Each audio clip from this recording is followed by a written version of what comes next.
There's a fact few people notice, but it's happening to you every night. You don't really choose your sleeping position. When the lights go out, when the noise outside subsides, when the flow of thoughts slows down and the nervous system becomes less alert, the body automatically adjusts itself to the position it believes is safest for recovery. It's an unconscious decision, but it's not random.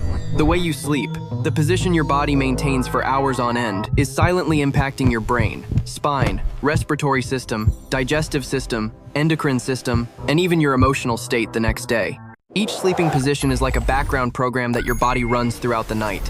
You don't see it, you don't hear it, but it's still running. And over time, that program can either support your recovery or wear you down very slowly, very silently.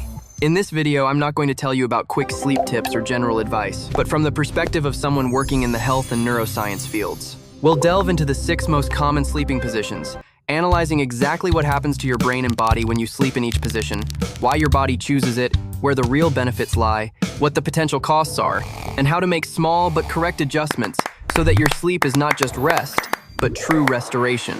This isn't about right or wrong. There's no perfect sleeping position, only the position that best suits your physiological and emotional needs at a particular point in your life. And when you understand that, sleep will no longer be a period of shutting down, but an active process of brain and health regeneration.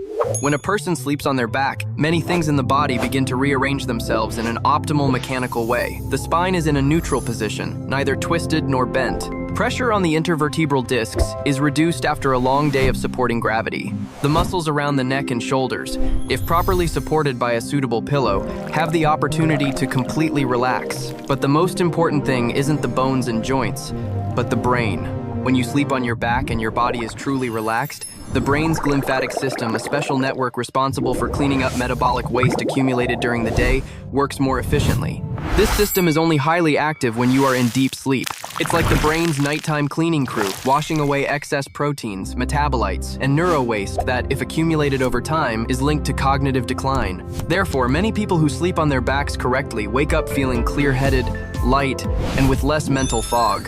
The skin on your face experiences less pressure, blood circulation is more even, and if your airways are naturally wide and not collapsed, airflow into your lungs is smoother. However, sleeping on your back is also a test for your respiratory system. When lying on your back, gravity can pull the tongue and soft tissues at the back of the throat backward. For those who snore, have a narrow jaw structure, or tend to have sleep apnea, this can fragment your sleep without fully waking up.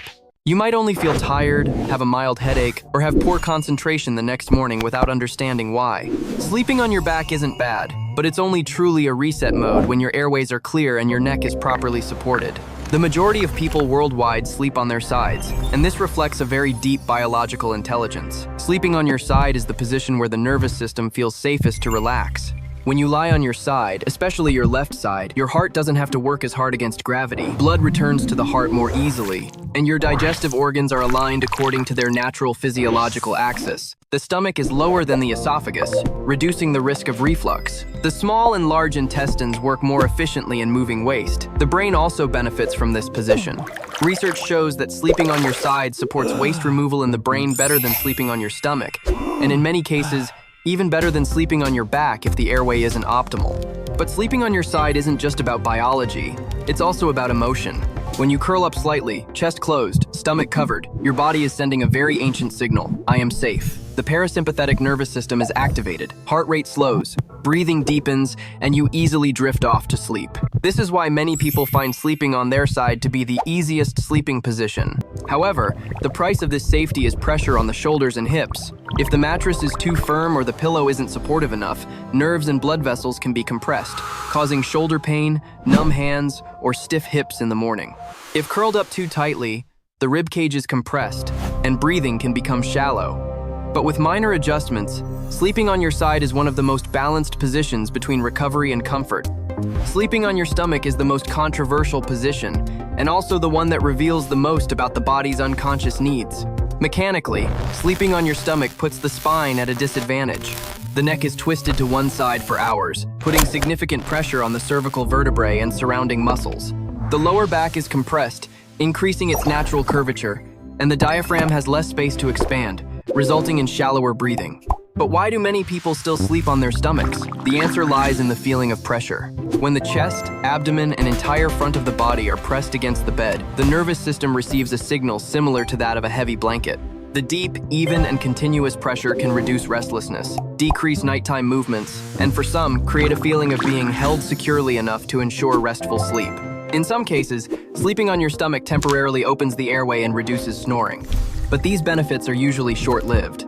Over time, the accumulated tension in the neck and shoulders and reduced oxygen intake during deep sleep can lead to chronic pain, fatigue, and poorer recovery quality.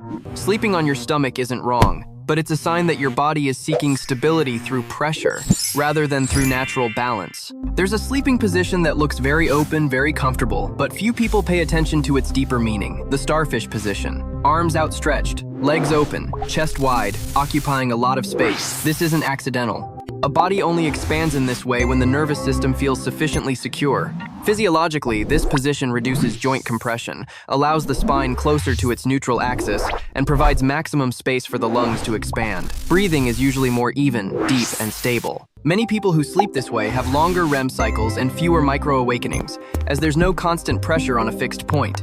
But this expansion also comes with risks. If the airways are prone to collapse, the starfish position can increase snoring. If the mattress doesn't provide good lower back support, stress can build up in the lumbar region. However, the starfish position is one of the positions that best reflects a state of no defense needed. It shows that the body believes the surrounding environment is safe enough to completely relax. The soldier position, with straight legs, arms close to the body, everything neat, is an expression of a nervous system that favors structure. Mechanically, this is an efficient position. Weight is evenly distributed, with little twisting or shifting. The neck and shoulders, if properly supported, can maintain stability throughout the night. People who sleep in this position tend to toss and turn less, and their sleep is highly orderly. But, similar to sleeping on your back, the soldier position places high demands on the respiratory system. The airway must be clear enough to prevent collapse. For some people, lying completely flat can also increase acid reflux. This is an efficient position, but it is not forgiving. When it works, it promotes deep sleep. When it doesn't, it creates very subtle disruptions. Finally, there's the position with arms outstretched, often called the reacher. This is a flexible variation of side sleeping. The spine is supported, the lungs have space, and airflow is good. But the most interesting aspect lies in the neurological aspect. When the arms are outstretched, the body is both relaxed and maintains a slight connection with the environment. People who sleep this way tend to have vivid dreams, easily enter REM sleep, and transition between sleep phases more smoothly. Their nervous system is safe enough to rest, but not completely detached. The main drawback is that circulation in the arm can be affected if it's pressed down for too long, causing temporary numbness. But overall, this position demonstrates a balance between stability and flexibility. There's no perfect sleeping position for everyone, and no one right position for every night. Your body changes throughout the day, according to stress levels, hormones, and emotional states. Some nights you spread out because your nervous system feels secure. Some nights you curl up because you need protection. Some nights you seek pressure to settle. Sleeping position is the silent language of the body. Once you understand it, you don't need to force yourself into a rigid mold. You just need small adjustments, the right pillow, appropriate support, a slight change in your sleeping environment. And from there, your sleep is not just rest, but a process of brain, emotional, and physical regeneration, happening each night in silence.